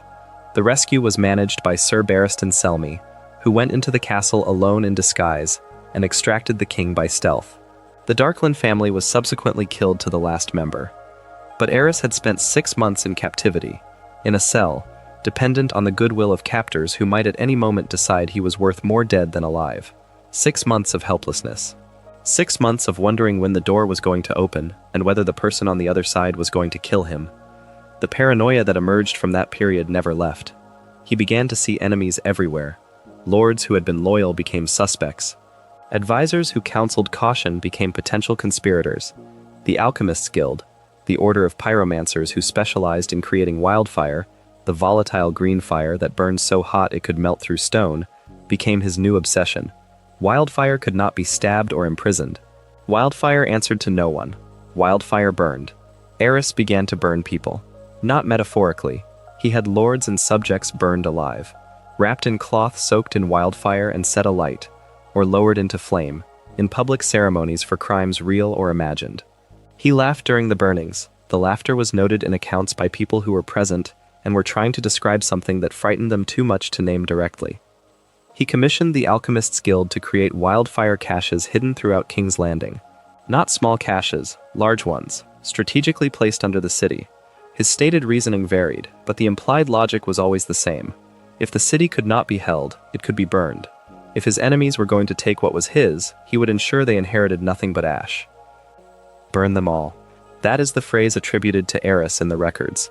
3 words that became the signature of a mind that had gone entirely to one side of the coin. His son Rhaegar was, by this point, everything Aerys was not. Rhaegar Targaryen. Tall, silver-haired, bookish in his youth, then transformed into a genuinely formidable warrior and a man of profound cultural accomplishment. He was loved by the country in a way that his father had not been for years. He was a musician of skill enough to move rooms of people to tears. He was a scholar. He was a swordsman of the First Order. He was thoughtful in a way that the court found unusual and moving. He would sit with the sick and the poor in ways that great lords generally did not, because the prophecy had given him a sense of obligation to the world that transcended his own comfort. People whispered that Rhaegar should depose his father. Not rebels, not conspirators, Ordinary people who loved what the Targaryens had been at their best, who could see clearly what Aerys was becoming, and who looked at Rhaegar and saw the other face of the coin. Rhaegar did not act against his father. That is one of the great silences of the history, and it is worth sitting with. He saw what Aerys was doing. He understood what it meant. He was physically capable of challenging his father, had the support to do it, and chose not to. The reasons can only be speculated at. Filial loyalty. Political caution. The belief that confrontation would make things worse. A preference for legal means that never materialized. Whatever his reasons, the result was that Aerys II continued, and the country continued to suffer through it, and the chain of events that destroyed everything was allowed to proceed. If you ask me, this is the moment the whole dynasty pivots on. Not Robert Baratheon, not the tourney. This, the son who could have moved and chose not to. There is one more figure who needs a place before we reach the fire.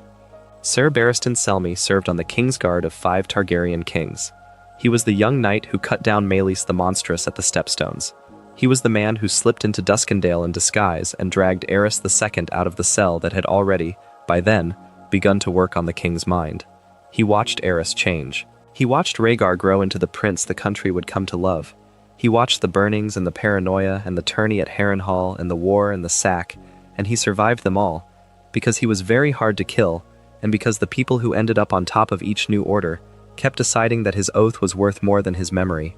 He would end his life in Meereen, half a world away, fighting for a Targaryen queen he had known since she was an infant on a boat. If you want a thread that ties the last century of the dynasty together, watch Barristan. He is standing in almost every important room. The chain of events began with a tournament. In the year 281 after the Conquest, a great tournament was held at Harrenhal, the same ruined castle where the Great Council had determined the succession that led, in time, to the Dance of the Dragons. Tournaments in this world are political events as much as athletic ones, a place where the country's great lords and their children gather, and the social order is visually reinforced or quietly subverted. That particular tournament came to be called the Year of the False Spring, because the winter that had been dragging on for a long time seemed, briefly, to break, and everyone at Harrenhal that week walked around under an unseasonably warm sky and let themselves believe that things might be better now. They were not going to be better now.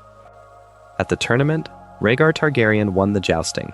As the winner, he was entitled to crown a queen of love and beauty, the woman he chose to honor publicly above all others.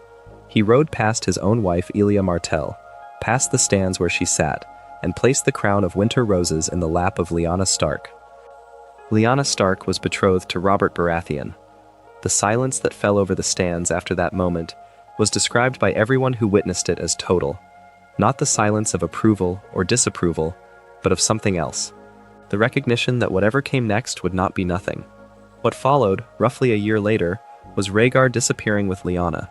The details of what actually happened between them would not be fully known for decades. The version understood by the country at the time was abduction. That Rhaegar had seized Lyanna by force and was holding her at a tower in the Prince's Pass of Dorne called the Tower of Joy.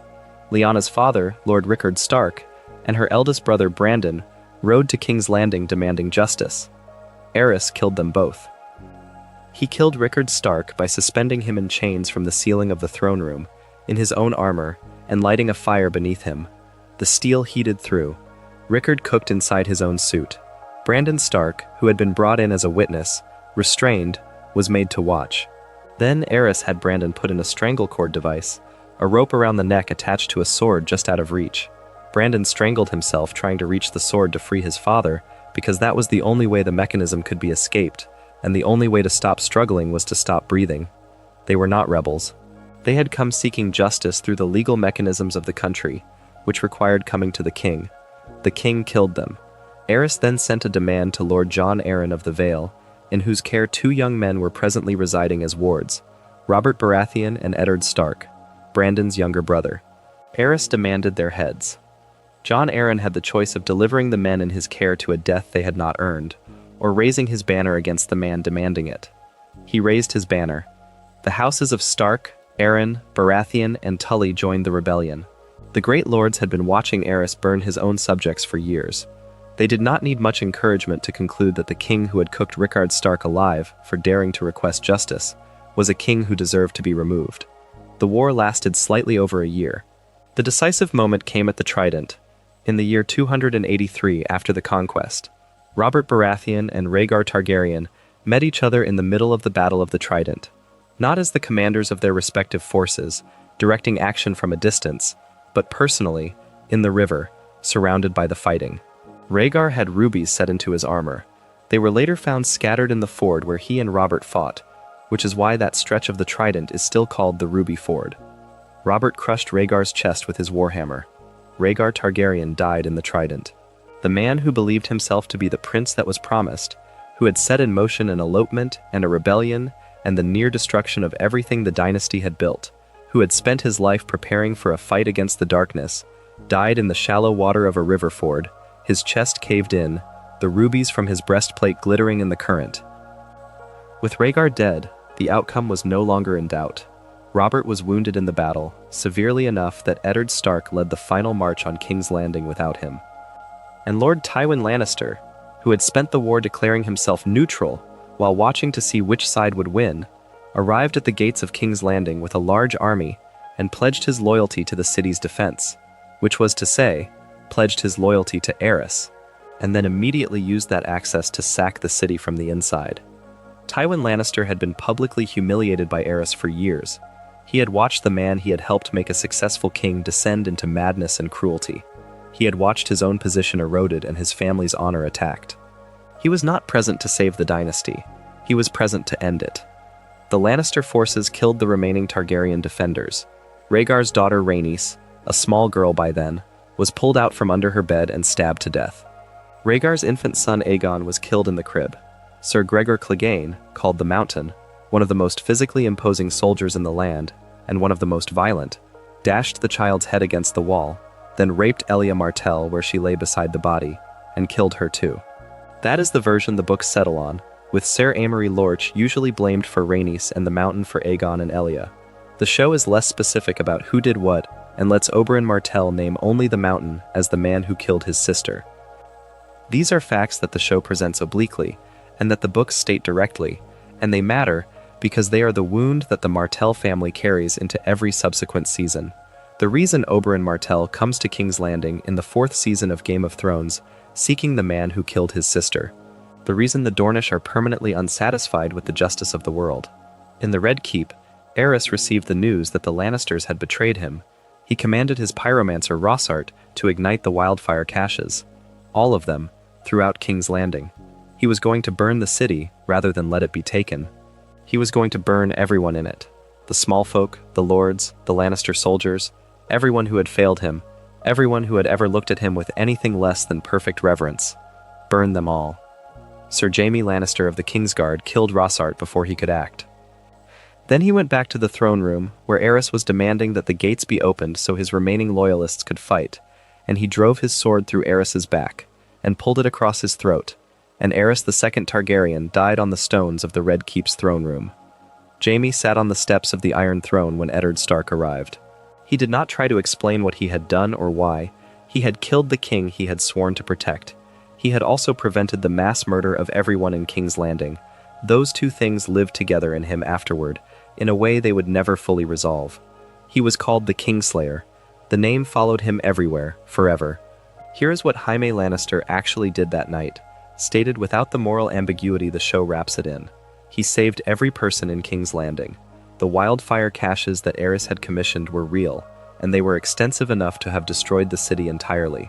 Not damaged, destroyed. The population of King's Landing was enormous by medieval standards. Every one of those people would have burned.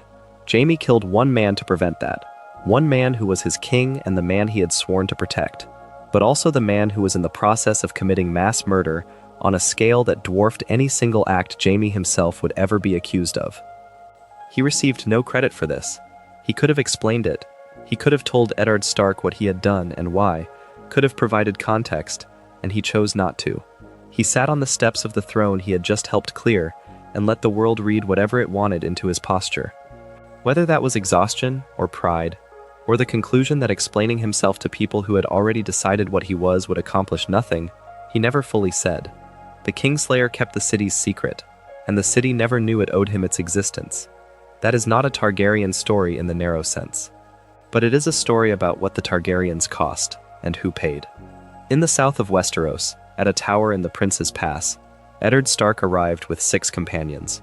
3 Kingsguard knights were stationed there, refusing to leave their post even after the war was lost.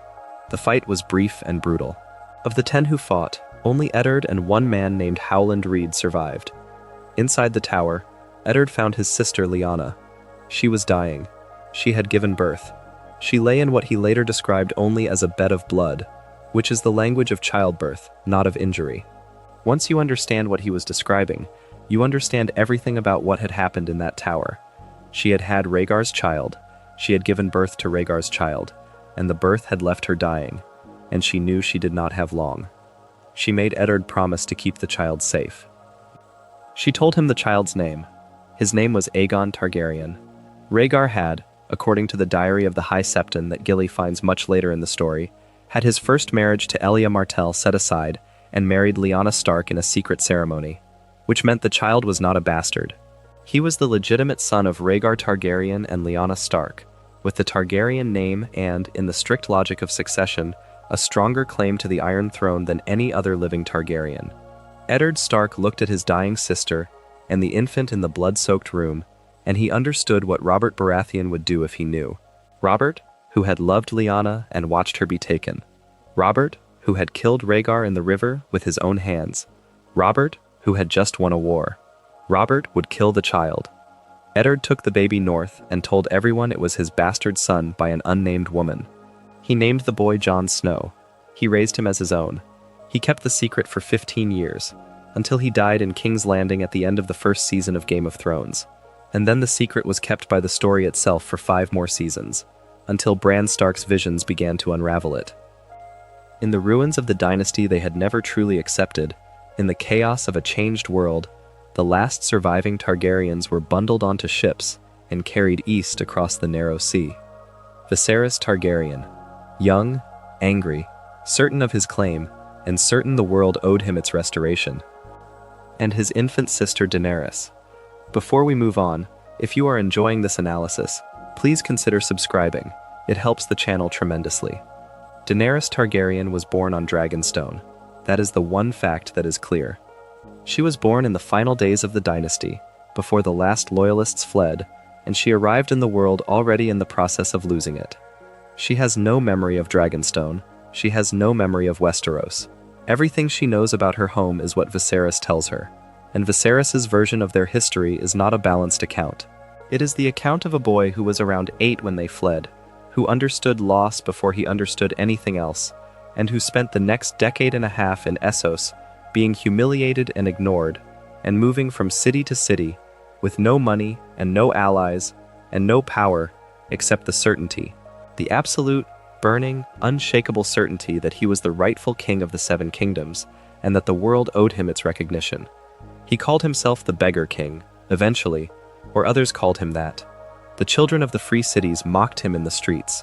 The wealthy merchants and city officials who met with him listened politely to his claims and sent him away with small amounts of money, or small amounts of food, or small amounts of patience, and none of them sent him what he actually needed, which was an army. He raised Daenerys in the shadow of that. He told her about their family, about Dragonstone, about the dragons, about the Iron Throne. He told her that everything they had was taken from them, which was true. He told her that the world owed them its restoration, which was a more complicated claim. He called her Stormborn, the nickname given to children born in storms, and she had been born during one of the great storms that struck Dragonstone in its final days. He also, when frustration overtook him, hurt her. The specific ways in which Viserys expressed his frustration toward his sister are not something the show dwells on at length, but they are there in the first season, visible in how she flinches, visible in how carefully she manages his moods, visible in the specific kind of hypervigilance that comes from growing up in proximity to someone whose emotional temperature you learn to read as a survival skill. She was not a child when the show begins. She was a young woman being sold. Viserys traded her. He found a buyer for her, or rather, he found an alliance that required her as its price. The buyer was Khal Drogo, one of the most powerful Dothraki warlords alive, a man who commanded a khalasar of many thousands of riders and had never been defeated in battle. Viserys offered Drogo his sister's hand in marriage in exchange for an army to reclaim the Iron Throne. Drogo accepted. Daenerys was given to a man she did not know, in a culture she did not speak, in a ceremony she did not choose. The show depicts this with careful attention to what is actually happening. She is terrified, she has no say, she is property being exchanged between men who believe they have the right to exchange her. What happens after is one of the more carefully observed character developments in the first season. Daenerys finds her footing. She is not rescued. She is not handed agency. She takes it, incrementally, through learning the language, through learning the culture, through developing a genuine relationship with her husband that complicates easy readings of their dynamic, through understanding that the Khalasar respects strength and self-possession, and that she can choose to embody those things. Viserys does not adapt. He grows increasingly unstable as the journey east continues, and the promised army does not materialize into the immediate invasion of Westeros he had envisioned. He begins making demands of Drogo directly, in terms that the Dothraki culture interprets as profound disrespect. He threatens Daenerys' unborn child. Drogo killed him. He had molten gold poured over Viserys' head. The golden crown Viserys had been demanding, delivered in the only form Drogo considered appropriate. Jorah Mormont, the exiled knight who had attached himself to Daenerys' household, said something after Viserys died that lodged itself in the cultural memory of the show's early seasons. He was no dragon. Fire cannot kill a dragon. The dragon was still alive. She was standing right there. The crisis that followed Viserys' death was the wound that could not be survived by ordinary means. Khal Drogo was injured in a fight. A minor wound that Daenerys, frightened by the risk, allowed a captured priestess named Mirri Maz Duur to treat with blood magic. The blood magic kept Drogo alive, but took everything that made him Drogo: his awareness, his strength, his presence. He was left in a vegetative state, breathing but absent, a body without a person inside it. Daenerys sat with him for a time. Then she put a pillow over his face. She did not ask for permission. She did not wait for someone else to do it. She made a decision about someone she loved, in a circumstance with no good options, and she made it herself. She built his funeral pyre. She tied Mirri Maz Duur to the pyre, the woman whose blood magic had done this to him. She placed her 3 dragon eggs, which she had carried since her wedding, on the wood. She walked into the fire. The Dothraki watched. Ser Jorah watched. They watched the fire catch and grow, and they waited, and the night passed. At dawn, Daenerys stood in the ashes, alive and unburned. She had 3 newly hatched dragons climbing on her. One was black with red markings, and she named him Drogon, for the khal she had just burned. One was green and bronze, and she named him Rhaegar, for her brother whose death at the Trident had come before she was born. One was cream and gold, and she named him Viserion, for her brother who had just died with gold on his head, in a name that is either forgiveness or something more complicated. The dragons were the firstborn in over a century and a half. The eggs had been considered petrified, essentially fossilized, worth something as artifacts but nothing as eggs. Whatever she did, whatever the fire and the blood magic and the death of the khal combined to create, it worked. They hatched. She walked out of the fire with 3 dragons. She had started the night with nothing but grief and ash. That is not a small thing. One more thing about the night of the pyre before moving on to what follows. The 3 names she chose for the dragons are not neutral. Drogon, for Khal Drogo, the man who was given her as property and became the person she loved. The man she killed rather than let linger in emptiness. She named the largest, most aggressive, most personally bonded of the dragons for him.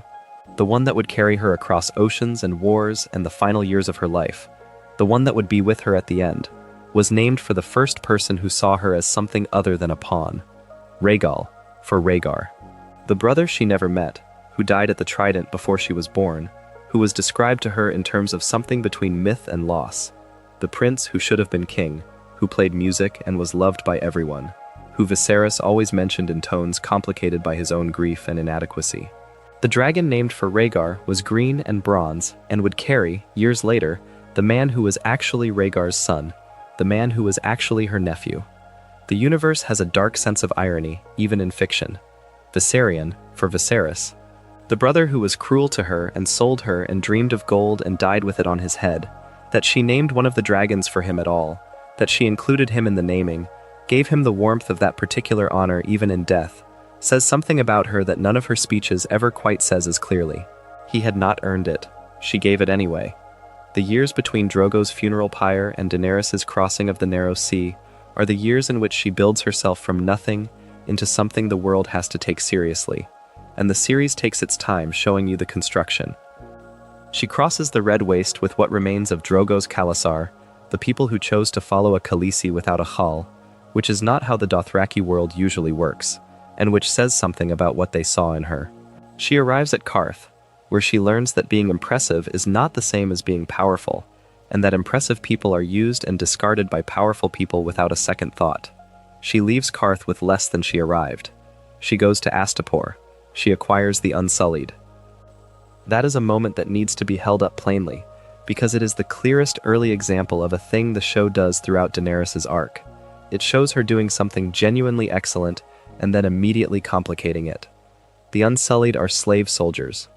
Trained from childhood, brutalized into a condition beyond ordinary human psychology, and sold as instruments of violence. She purchases 8,000 of them from their slavers, using Drogon as payment. Then she gives Drogon a command, and Drogon burns the slavers alive.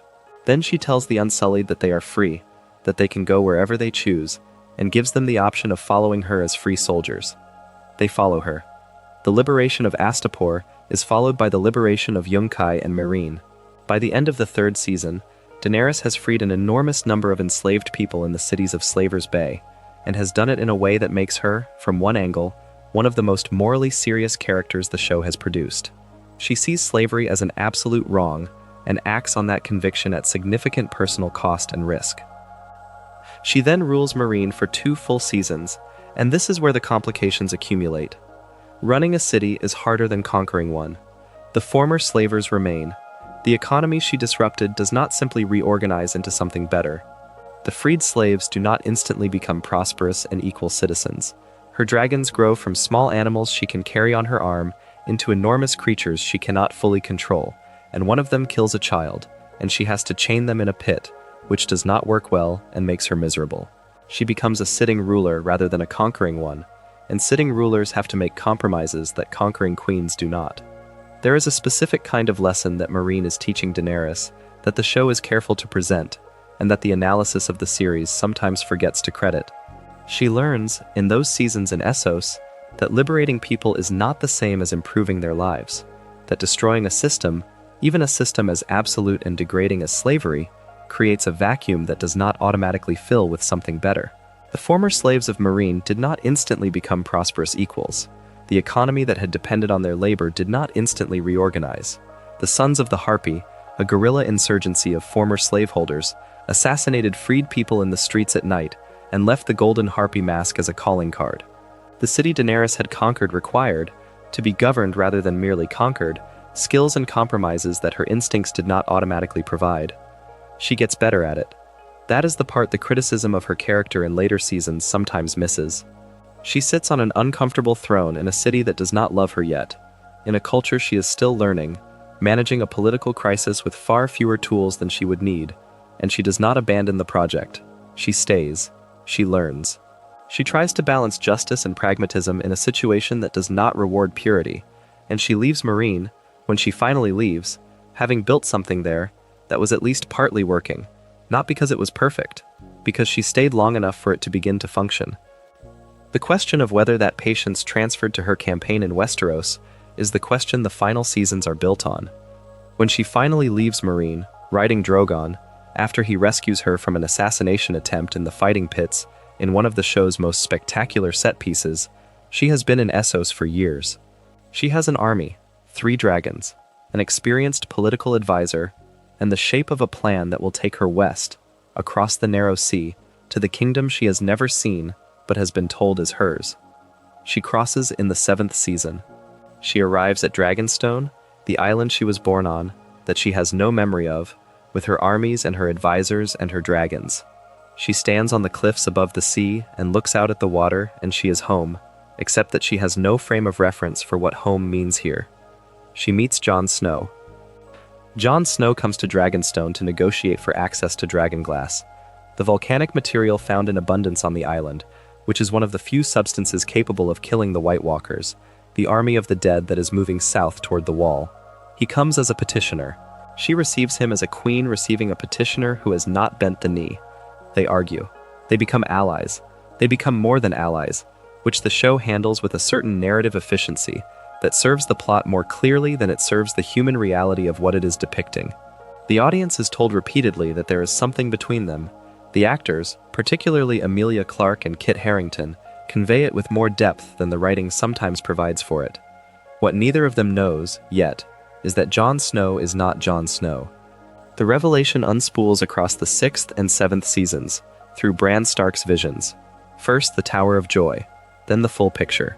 A diary discovered by Gilly at the Citadel notes that a High Septon issued an annulment for a Prince Rhaegar of House Targaryen and remarried him in a secret ceremony to another. The child of that union was legitimate. His name was Aegon Targaryen. Jon Snow is Daenerys' nephew. He is also, in the logic of Targaryen succession as the Great Council established it, the male line descendant taking precedence over the female, the legitimate heir to the Iron Throne. His claim is stronger than hers. He has a better claim to what she has been building toward her entire life than she does. She does not receive that information with equanimity. The dragons take the losses that the series has been building toward. Beyond the Wall, in the 7th season episode that many fans consider the most spectacular and most logistically improbable in the series' run, Daenerys flies north to rescue Jon and his companions from a situation that should not have been survivable. She brings all 3 dragons.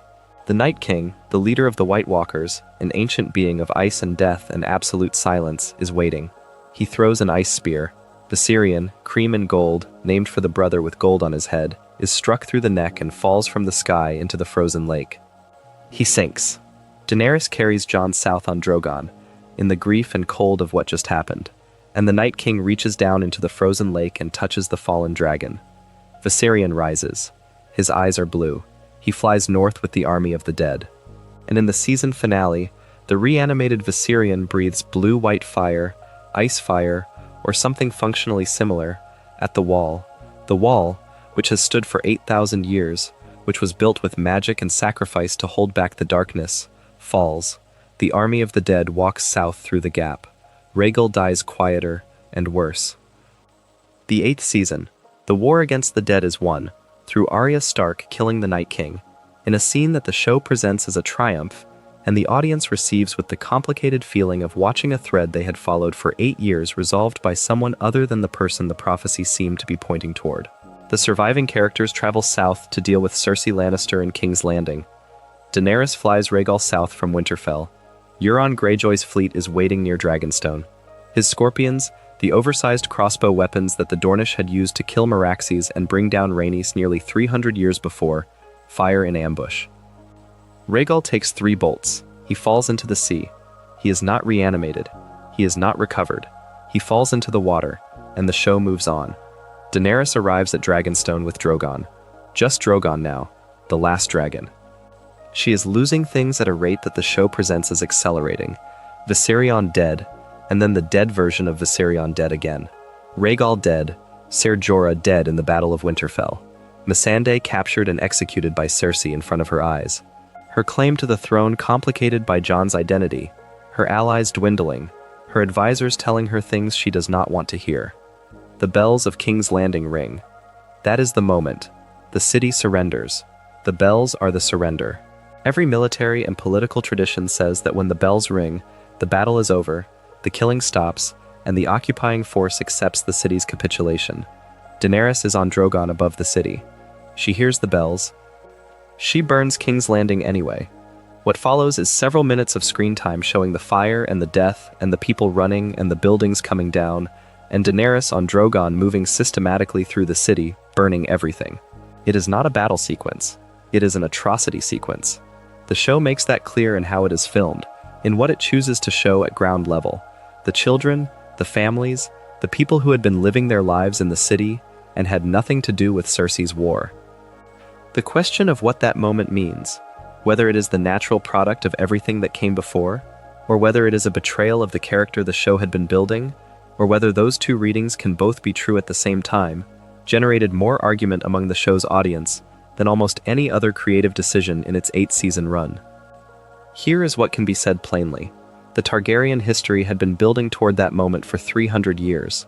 The coin that Jaehaerys II described, the gods flipping it every time a new Targaryen is born, the world holding its breath to see how it lands, had landed on the wrong side. Daenerys, who had spent years making genuinely difficult choices in genuinely difficult circumstances, who had built something from nothing in a world that offered her nothing, who had crossed oceans and deserts and political impossibilities to stand in sight of what she had been told was hers, Daenerys looked at the ringing bells and heard something else. Heard the voices of everyone who had dismissed her, heard the bells of Duskendale in her father's head, heard the silence of the world's indifference. She was not Jaehaerys I. She was not Aegon the Conqueror, who burned when he had to and negotiated when he could. She was something else, and the something else burned King's Landing. Jon Snow killed her in the throne room. She was standing in front of the Iron Throne. She had reached it, finally, was standing in the room that contained the thing she had been moving toward her entire life. And she was talking about the world she was going to build, the liberation she was going to bring everywhere, the way that she was going to free people from the old structures that had kept them in chains. She believed it. The show makes clear that she believed it entirely, that she was not cynical, that the fire had not been calculation but conviction. Jon held her. He kissed her. He put the knife in. She slid to the floor. Drogon came. The last dragon in the world looked at his mother's body, and then he looked at the man who had killed her, and then he looked at the Iron Throne. He could have killed Jon. He chose not to. He melted the Iron Throne instead. The seat made of 1,000 swords, cooled by his ancestor Balerian's fire, the seat that had been the entire point of everything. And he gathered Daenerys' body in his claws and flew east. No one has seen Drogon since. The last Targaryen dragon, carrying the last Targaryen queen, somewhere east of the Narrow Sea. He might be in Essos. He might have gone further. He might be back at Valyria, circling the smoking ruins of the world that made his line possible. No one knows. The lords and ladies of Westeros elected Bran Stark as their king. The Targaryen dynasty was over. There is a pattern in the whole of this story, if you step back far enough to see it. The Targaryens survived the end of the world because they listened to a dream. The dream told them something terrible was coming, and instead of dismissing it, they acted. They moved. They got out. They were 12 years early, but they were early, and the 12 years meant survival. Then they spent nearly 300 years building a kingdom on the belief that they were special.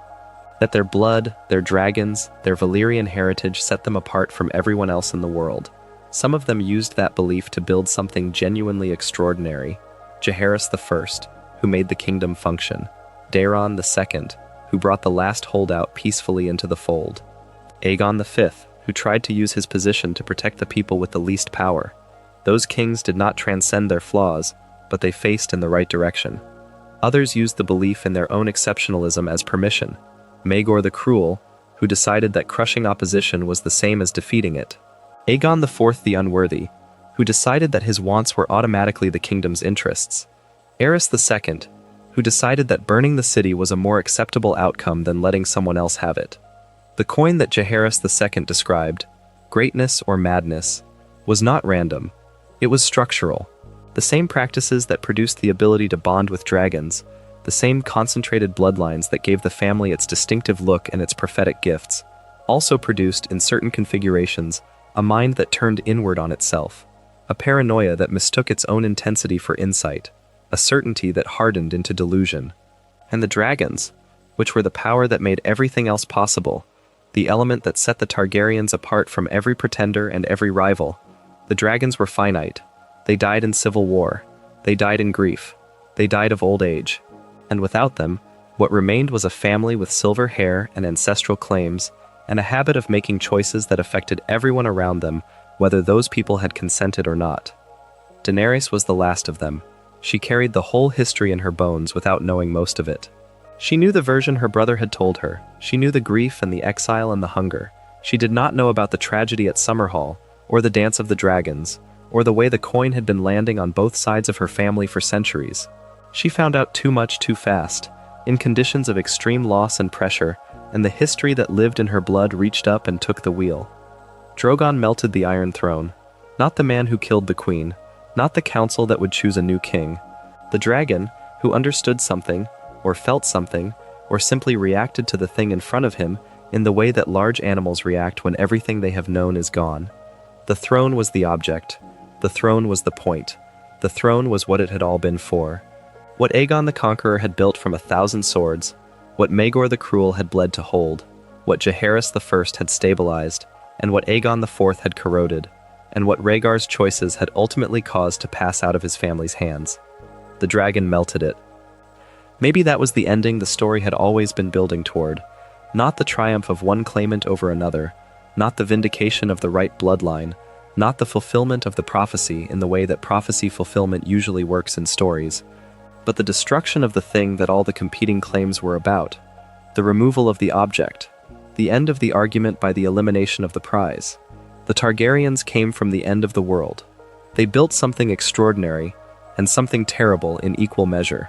They produced giants and monsters, and quiet reformers, and burning madmen, and one woman who walked out of a fire with 3 dragons in her hands, and remade the world in ways no one had managed in over a century. And they ended in fire, as they had always lived. In fire, and in ash, and in the long echo of what a family can mean to a world when it believes deeply enough in its own purpose. The last dragon flies east. If you enjoyed the video, make sure to subscribe, and I'll see you in the next one.